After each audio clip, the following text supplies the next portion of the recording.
Selamat datang di AWW Channel, media belajar, tutorial, dan informasi seputar berkebun pinang. Halo semuanya, jumpa lagi dengan saya di AWW Channel.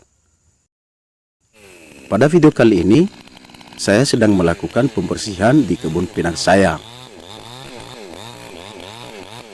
Karena pada awal pembukaan lahan ini, masih terdapat banyak sekali pohon atau kayu, termasuk pohon karet. Sisa-sisa batang atau pokok kayu ini masih terdapat, ada yang hidup dan bertunas, sehingga dapat mengganggu pertumbuhan pinang.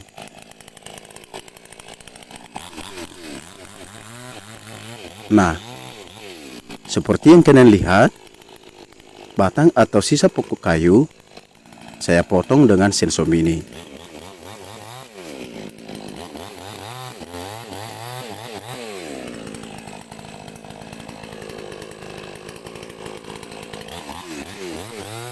Oke teman-teman, mudah-mudahan lahan saya ini bersih dan pinang dapat tumbuh subur.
Baiklah, demikian saja video kali ini, dan sampai jumpa di video selanjutnya.